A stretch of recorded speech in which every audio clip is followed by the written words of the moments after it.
की। भारत माता की। भारत माता की। हम ये पावन धरती का बारंबार प्रणाम करित है।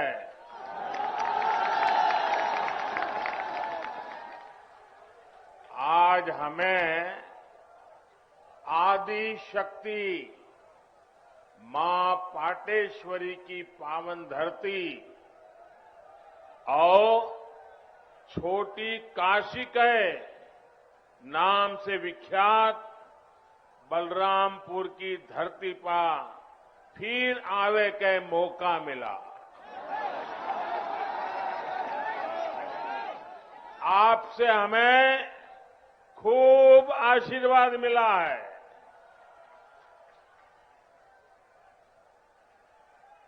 यूपी की राज्यपाल श्रीमती आनंदीबेन, यूपी के ऊर्जावान, कर्मठ, लोकप्रिय मुख्यमंत्री योगी आदित्यनाथ जी, उप मुख्यमंत्री श्रीमान केशव प्रसाद मौर्य जी, केंद्रीय मंत्री गजेंद्र सिंह शेखावत, कौशल किशोर जी, राज्य सरकार में मंत्री महेंद्र सिंह, रमापति शास्त्री, मुकुट बिहारी वर्मा, ब्रजेश पाठक, आशुतोष टंडन, बलदेव औलाद जी, श्री पलटूराम जी, मंच पर उपस्थित सभी संसद के मेरे साथीगण, सभी आदरणीय विधायकगण, जिला पंचायतों के सदस्य और मेरे प्यारे भाइयों और बहनों,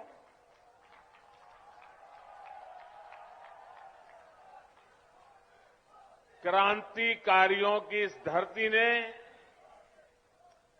देश के स्वतंत्रता संग्राम में अपना अमूल्य योगदान दिया है। राजा देवी बख्श सिंह, राजा कृष्ण दत्तराम और पृथ्वीपाल सिंह जैसे पराक्रमियों ने अंग्रेजी शासन से लोहा लेने में कोई कसर बाकी नहीं छोड़ी थी। अयोध्या में बन रहे प्रभु श्री राम के भव्य मंदिर की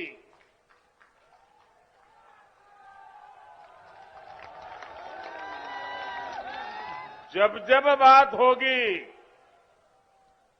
बलरामपुर रियासत के महाराजा पाटेश्वरी प्रसाद सिंह के योगदान का उल्लेख जरूर होगा। बलरामपुर के लोग तो इतने पारखी है कि उन्होंने नानाजी देशमुख और अटल बिहारी वाजपेयी के रूप में दो भारत रत्नों को गढ़ा है, उन्हें संवारा है।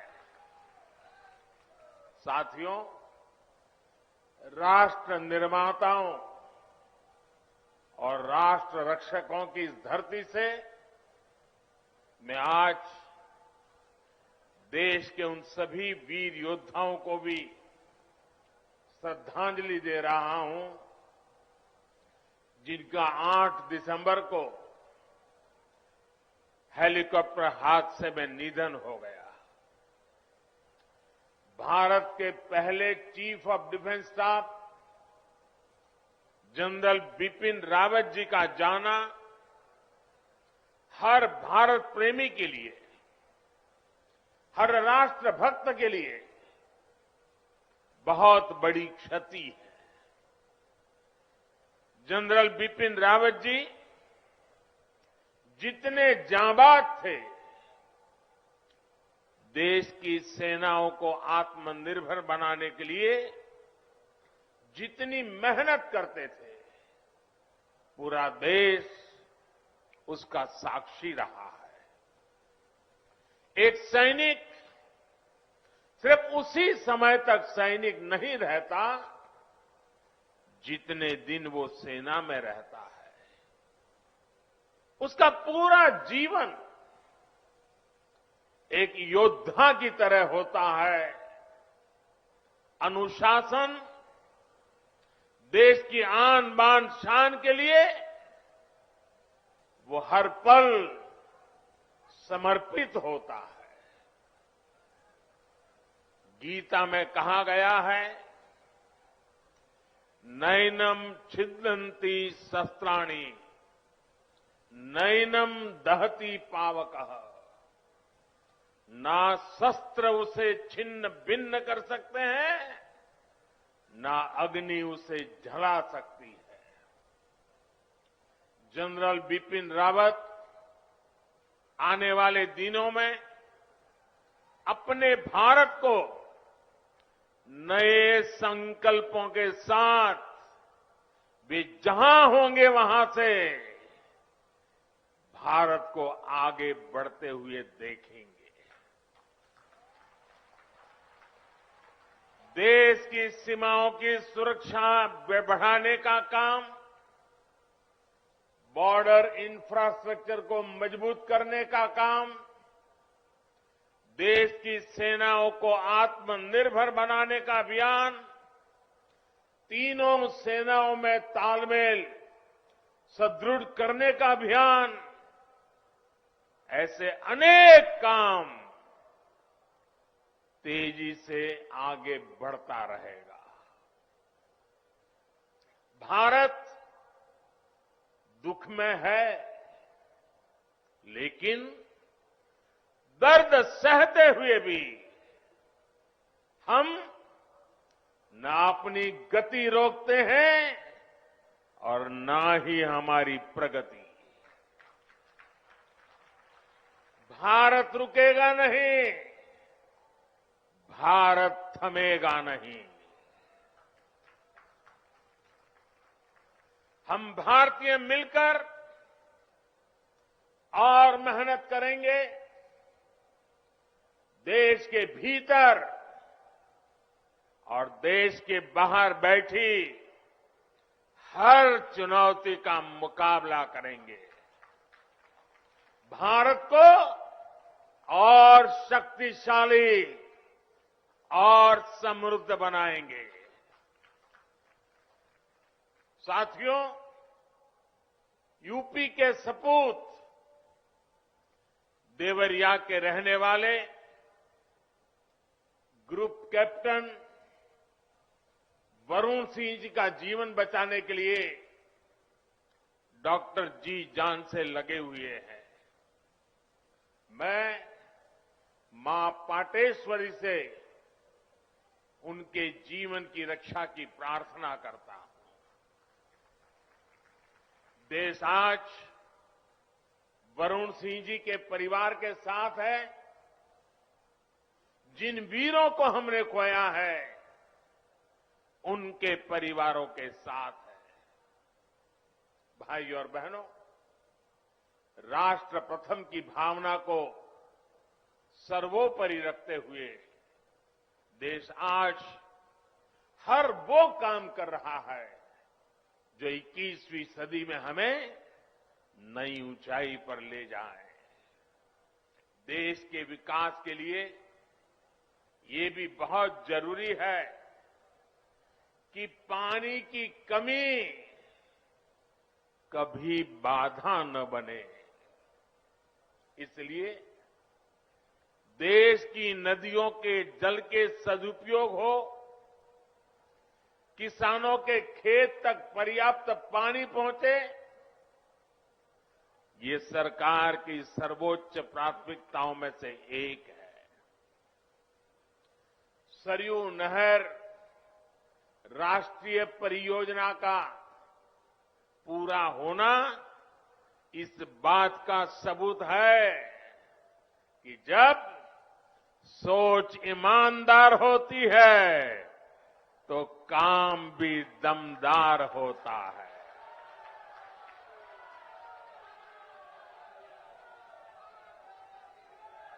दशकों से आप इसके पूरे होने का इंतजार कर रहे थे। घाघरा, सरयू, राप्ती, बाणगंगा और रोहिणी की जल शक्ति अब इस क्षेत्र में समृद्धि का नया दौर लेकर आने वाली है। बलरामपुर के साथ साथ बहराइच, गोंडा, श्रावस्ती, सिद्धार्थनगर, बस्ती, गोरखपुर, महाराजगंज और कुशीनगर के सभी साथियों को, लाखों मेरे किसान भाइयों बहनों को आज हृदय से बहुत बहुत बधाई देता।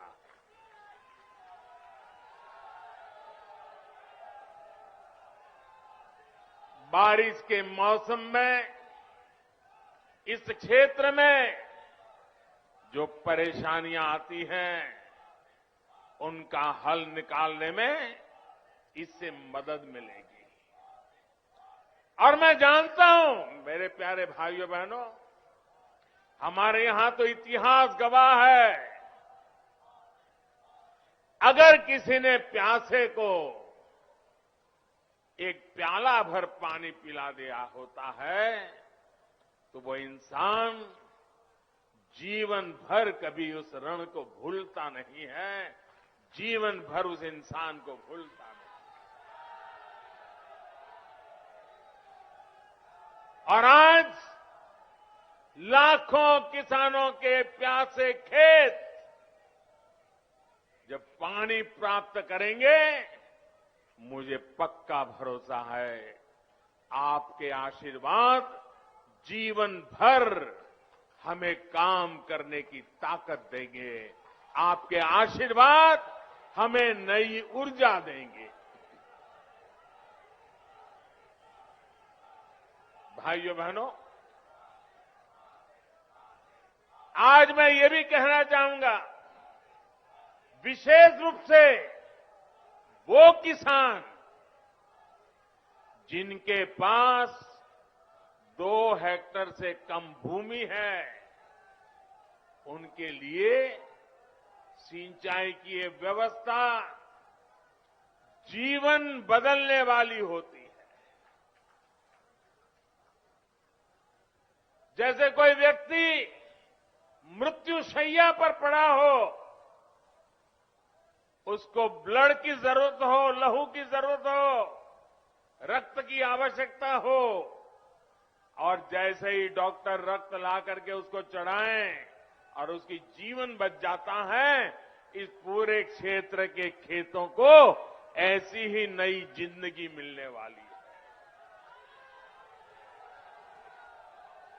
साथियों, बलरामपुर की मसूर दाल का स्वाद तो बीते सालों में देश भर में फैला ही है। अब पारंपरिक फसलों के साथ साथ इन क्षेत्रों के किसान अधिक दाम देने वाली, अधिक आय देने वाली दूसरी फसलों की खेती भी व्यापक रूप से कर पाएंगे। साथियों, सार्वजनिक जीवन में मुझे एक लंबे समय से काम करने का सौभाग्य मिला है।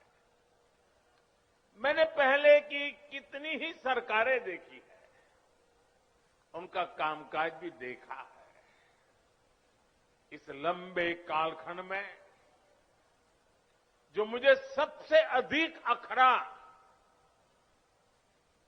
जिससे मुझे सबसे ज्यादा पीड़ा हुई है, वो है देश के धन, देश के समय और देश के संसाधनों का दुरुपयोग, उसका अपमान। सरकारी पैसे हैं तो मुझे क्या, मेरा क्या, ये तो सरकारी है। ये सोच देश के संतुलित और संपूर्ण विकास में सबसे बड़ी रुकावट बन गई है। इसी सोच ने सरयू नहर परियोजना को लटकाया भी भटकाया भी। आज से करीब 50 साल पहले इस पर काम शुरू हुआ था। आप सोचिए 50 साल के बाद आज इसका काम पूरा हो रहा है। जब इस परियोजना पर काम शुरू हुआ था, ये सिर्फ यहां के नागरिक नहीं, देश के नागरिक भी इस बात को समझे, हिंदुस्तान का हर नागरिक समझे, हिंदुस्तान का मेरा नौजवान समझे, जो अपने उज्जवल भविष्य की कामना करता है, वो मेरा देश का हर नौजवान समझे। साथियों, जब इस परियोजना पर काम शुरू हुआ था तो इसकी लागत 100 करोड़ रुपए से भी कम थी। जरा आप बोलेंगे कितनी लागत थी उस समय जब शुरू होना था तब? कितनी थी? कितनी थी? 100 करोड़। और आज कहां पहुंचा मालूम है? आज ये लगभग 10,000 करोड़ रुपए खर्च करने के बाद पूरी हुई है। 10,000 करोड़ कितना? कितना? पहले होना था 100 करोड़ में, आज हुआ 10,000 करोड़ में। ये पैसा किसका था भाइयों? ये पैसा किसका था? ये धन किसका था? आपका था कि नहीं था? इसके मालिक आप थे कि नहीं थे? आपके मेहनत का एक एक रुपया सही समय पर सही काम के लिए उपयोग होना चाहिए था कि नहीं होना चाहिए था? जिन्होंने नहीं किया वे आपके गुनहगार है कि नहीं है? आपके गुनहगार है कि नहीं है? ऐसे लोगों को आप सजा देंगे कि नहीं देंगे? पक्का देंगे? मेरे प्यारे भाइयों बहनों, पहले की सरकारों की लापरवाही की 100 गुना ज्यादा कीमत इस देश को चुकानी पड़ी है। हमारे इस क्षेत्र के लाखों किसानों को भी अगर सिंचाई का यही पानी अगर 20 साल 30 साल पहले मिला होता, आप कल्पना कर सकते थे? अगर मेरे किसान के पास पानी होता, पिछले 25-30 साल में पानी उसके पास पहुंचा होता, तो वो सोना पैदा करता कि नहीं करता? देश का खजाना भर देता कि नहीं भर देता? अपने बच्चों की शिक्षा दीक्षा अच्छी कर पाता कि नहीं कर पाता? भाइयों बहनों, दशकों से इस देरी की वजह से मेरे यहां के किसान भाइयों बहनों का भी अरबों खरबों रुपयों का नुकसान हुआ है। वैसे साथियों, जब मैं आज दिल्ली से चला तो सुबह से मैं इंतजार कर रहा था कि कब कोई आएगा, कहेगा कि मोदी जी इस योजना का फीता तो हमने काटा था, ये योजना तो हमने शुरू की थी।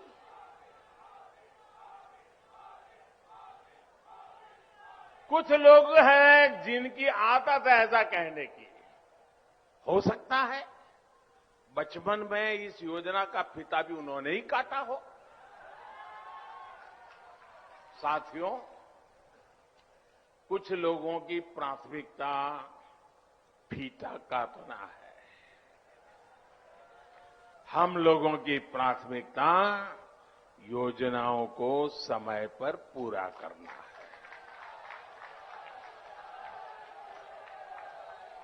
2014 में जब मैं सरकार में आया था तो ये देखकर हैरान था कि देश में सिंचाई की 99 बड़ी परियोजनाएं, 99 परियोजनाएं जो देश के अलग अलग कोनों में दशकों से अधूरी पड़ी है।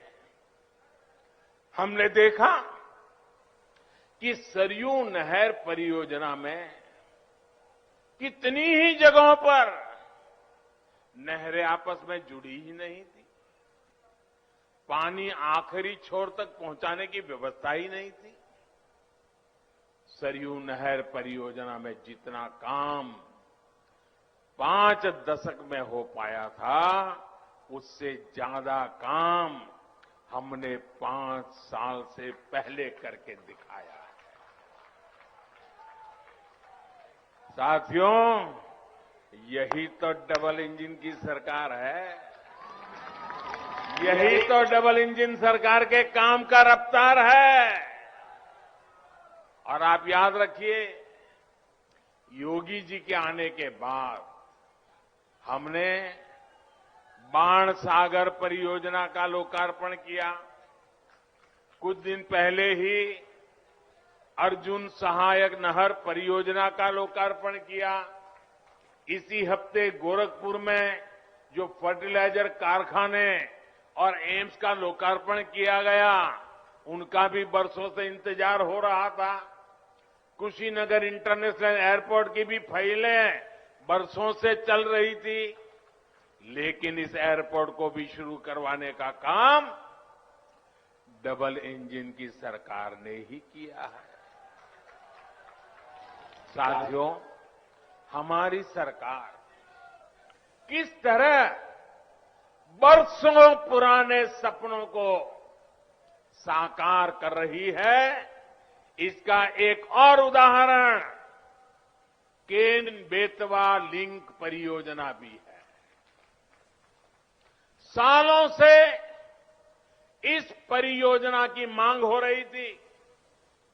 अभी 2-3 दिन पहले ही कैबिनेट ने इस परियोजना को स्वीकृति दे दी है और इस पर 45,000 करोड़ रुपए खर्च किए जाएंगे। ये उत्तर प्रदेश को इतनी बड़ी सौगात मिल रही है, 45,000 करोड़ रुपए खर्च किए जाएंगे। ये परियोजना बुंदेलखंड को जल संकट से मुक्ति दिलाने में बड़ी भूमिका निभाएगी। भाइयों और बहनों, आज देश में आजादी के बाद पहली ऐसी सरकार है जो छोटे किसानों की सूद ले रही है। पहली बार 2 हेक्टेयर से कम भूमि वाले छोटे किसानों को सरकारी लाभ से, सरकारी सुविधा से जोड़ा गया है। बीज से लेकर बाजार तक, खेत से लेकर खलिहान तक उनकी हर तरह से मदद की जा रही है। इन छोटे किसानों के बैंक खातों में पीएम किसान सम्मान निधि के हजारों करोड़ रुपए सीधे भेजे जा रहे हैं। उनकी आय बढ़ाने के लिए उन्हें खेती से जुड़े अन्य विकल्पों की तरफ भी प्रेरित किया जा रहा है। ऐसे विकल्प जिसमें बहुत बड़ी जमीन की उतनी जरूरत नहीं पड़ती, उन्हें इसका मार्ग दिखाया जा रहा है। इसी सोच के साथ पशुपालन हो, मधुमक्खी पालन हो या फिर मछली पालन, इनके लिए राष्ट्रीय स्तर नई योजनाएं शुरू की गई है। आज भारत दूध उत्पादन के मामले में दुनिया में अग्रणी है ही। लेकिन आपको जानकर के खुशी होगी, आज हम शहद, हनी, मधु, आज हम शहद निर्यातक के रूप में भी विश्व में अपना स्थान बना रहे हैं। हमारी सरकार के प्रयासों की वजह से बीते 7 वर्षों में शहद का निर्यात बढ़कर करीब करीब 2 गुना हो गया है और इससे किसानों की 700 करोड़ रुपए से ज्यादा की कमाई हुई है। भाइयों और बहनों, किसान की आय बढ़ाने का एक और विकल्प बायोफ्यूल भी है। हम खाड़ी का तेल से चलाते थे, अब हम झाड़ी का तेल भी लेकर के आ रहे हैं। बायोफ्यूल की अनेक फैक्ट्रियां यूपी में बनाई जा रही हैं। बदायूं और गोरखपुर में बायोफ्यूल के बड़े कॉम्प्लेक्स बनाए जा रहे हैं। यहां पास में गोंडा में भी इथेनॉल का एक बड़ा प्लांट बन रहा है। इसका लाभ इस क्षेत्र के बहुत से किसानों को होगा। गन्ने से इथेनॉल बनाने के अभियान में भी यूपी अग्रणी भूमिका की ओर बढ़ रहा है। बीते 4.5 साल में लगभग 12,000 करोड़ रुपए का इथेनॉल यूपी से खरीदा गया है। योगी जी की सरकार जब से आई है, तब से गन्ने के भुगतान में भी बहुत तेजी आई है। एक समय 2017 से पहले का भी था, जब गन्ना किसान सालों साल बकाया मिलने के लिए इंतजार करते थे। पिछली सरकारों के दौरान जहां 20 से अधिक चीनी मिलों में ताला लग गया, वहीं योगी जी की सरकार ने इतनी ही चीनी मिलों का विस्तार और आधुनिकीकरण किया है। मैं आज बलरामपुर से देश भर के किसानों को एक विशेष निमंत्रण भी देना चाहता हूं और मैं चाहूंगा सिर्फ उत्तर प्रदेश के नहीं, देश भर के किसान मेरे इस निमंत्रण का स्वीकार करें और मेरे साथ जुड़े। मेरा निमंत्रण किस बात का है? इसी महीने 5 दिन के बाद 16 तारीख को, 16 दिसंबर को सरकार प्राकृतिक खेती पर, नेचुरल फार्मिंग पर एक बहुत बड़ा आयोजन करने जा रही है। हमारे एक पद्म पुरस्कार विजेता सुभाष जी करके हैं महाराष्ट्र के, उन्होंने जीरो बजट खेती का एक विचार विकसित किया है। ये वो प्राकृतिक खेती वाला विषय है। इससे हमारी धरती मां भी बचती है, हमारा पानी भी बचता है और फसल भी अच्छी और पहले से ज्यादा होती है। मेरा आप सभी किसान साथियों को, देश भर के किसान साथियों को आग्रह है कि आप 16 दिसंबर को टीवी के माध्यम से या कृषि विज्ञान केंद्र के माध्यम से जरूर इस कार्यक्रम में जुड़िए।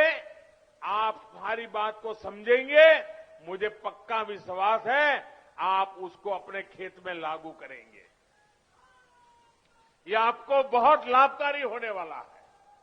साथियों, आपकी हर जरूरत को ध्यान में रखते हुए आपका जीवन आसान बनाने के लिए हम दिन रात मेहनत कर रहे हैं। इसकी छाप आपको प्रधानमंत्री आवास योजना के तहत बन रहे गरीब के पक्के घर में भी दिखेगी। पीएम आवास के तहत मिल रहे घरों में इज्जत घर यानी शौचालय है, उज्ज्वला की गैस है, सौभाग्य योजना का बिजली कनेक्शन है, उजाला का एलईडी बल्ब है, हर घर जल योजना के तहत मिल रहा पानी का कनेक्शन है।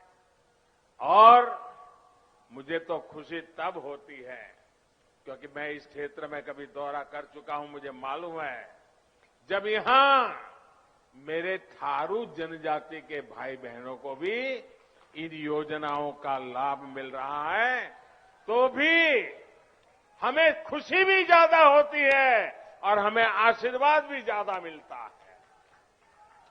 साथियों, हमारे यहां सदियों से एक तौर तरीका चला आ रहा है कि घर होगा। मेरी माताएं बहनें मेरी बात जरूर समझें और मेरे पुरुष भाई भी अपने घर में बताएं। हमारे यहां एक मान्यता चली, परंपरा चली, व्यवस्था चली। वो क्या? घर होगा तो पुरुष के नाम, दुकान होगी तो पुरुष के नाम, गाड़ी होगी तो पुरुष के नाम, खेत होगा तो पुरुष के नाम। महिलाओं के नाम पर कुछ भी नहीं। कुछ होता है क्या महिलाओं के नाम पर? नहीं होता है ना। मैं आपकी पीड़ाएं जानता हूं बराबर माताएं बहनें, और इसलिए हमने क्या किया, मुझे खुशी है, हमने क्या किया, पीएम आवास योजना के तहत जो घर बन रहे हैं ना, ज्यादातर घरों का मालिकाना हक हमने हमारी माताओं, बहनों, बेटियों को दे दिया है। इस वजह से देश में ऐसी बहनों की संख्या में बहुत अधिक वृद्धि हुई है जिनके अपने नाम पर कम से कम एक प्रॉपर्टी तो है। डबल इंजन की सरकार के प्रयासों से यूपी के 30 लाख से अधिक गरीब परिवारों को पक्का घर मिल चुका है। आने वाले दिनों में और भी ज्यादा नए घर बनाने के लिए अभी हमारी सरकार ने 2 लाख करोड़ रुपए से अधिक का प्रावधान किया है। यानी जिनको अभी तक पक्के घर नहीं मिले उन्हें आने वाले समय में भी जरूर मिलेंगे। साथियों, जब सरकार संवेदनशील हो, गरीबों की सुनती हो, उनका दुख दर्द समझती हो तो फर्क आता ही है। आता है कि नहीं आता है? फर्क आता है कि नहीं आता है? फर्क आता है कि नहीं आता है? अभी देश 100 साल में आई सबसे बड़ी महामारी से लड़ रहा है। कोरोना आने के बाद हर कोई यही सोच रहा था कि क्या होगा, कैसे होगा। हर किसी ने कम अधिक मात्रा में कोरोना की वजह से कष्ट सहा, लेकिन साथियों, इस कोरोना काल में हमने पूरी ईमानदारी से प्रयास किया है कि कोई गरीब भूखा न सोए। और अभी इसलिए पीएम गरीब कल्याण अन्न योजना के तहत मिल रहे मुफ्त राशन के अभियान को होली से आगे तक बढ़ा दिया गया है। गरीबों को मुफ्त राशन पर सरकार 2,60,000 करोड़ रुपए, उससे भी ज्यादा खर्च कर रही है।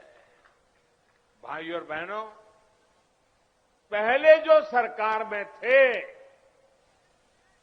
आप जानते हैं ना, जानते हैं ना, अच्छी तरह जानते हैं ना। पहले जो सरकार में थे वो माफिया को संरक्षण देते थे। आज योगी जी की सरकार माफिया की सफाई में जुटी है।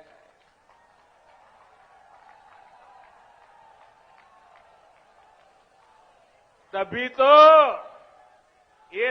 तो यूपी के लोग कहते हैं फर्क साफ है।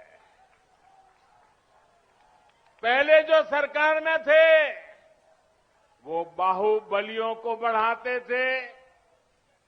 आज योगी जी की सरकार गरीब, दलित, पिछड़े और आदिवासी सभी को सशक्त करने में जुटी है। तभी तो यूपी के लोग कहते हैं फर्क साफ है। पहले जो सरकार में थे वो यहां जमीनों पर अवैध कब्जे करवाते थे। आज ऐसे माफियाओं पर जुर्माना लग रहा है, बुलडोजर चल रहा है। तभी तो यूपी के लोग कहते हैं फर्क साफ है। पहले यूपी की बेटियां घर से निकलने से 100 बार सोचने के लिए मजबूर थी। आज अपराधी गलत काम से पहले 100 बार सोचता है। तभी तो यूपी के लोग कहते हैं फर्क साफ है। पहले बेटियां घर में दुबक कर रहने को मजबूर थी। अब यूपी के अपराधी जेल में दुबकते हैं। तभी तो कहते हैं फर्क साफ है। साथियों, आज मैं एक और योजना के बारे में जरूर बताना चाहता हूं जो यूपी के लोगों की बहुत मदद करने वाली है। और ये योजना है स्वामित्व योजना।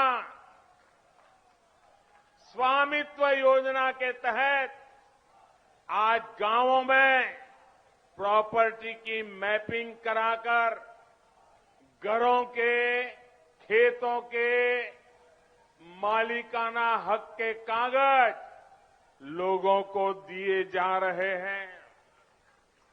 ये अभियान कुछ ही समय में यूपी के हर गांव तक पहुंचने वाला है।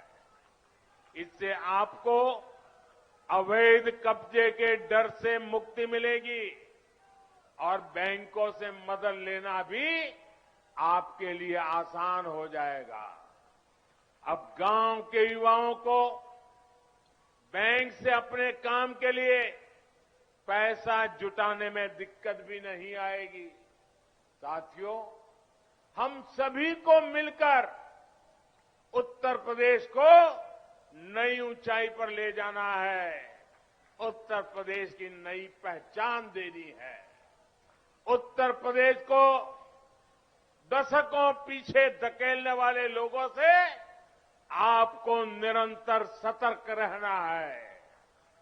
भाइयों बहनों, एक बार फिर से आप सभी को सरयू नहर परियोजना के लिए बहुत बहुत बधाई देता हूं। मेरे साथ दोनों हाथ ऊपर करके पूरी ताकत से बोलिए, भारत माता की जय। भारत माता की जय। भारत माता की जय। बहुत बहुत धन्यवाद।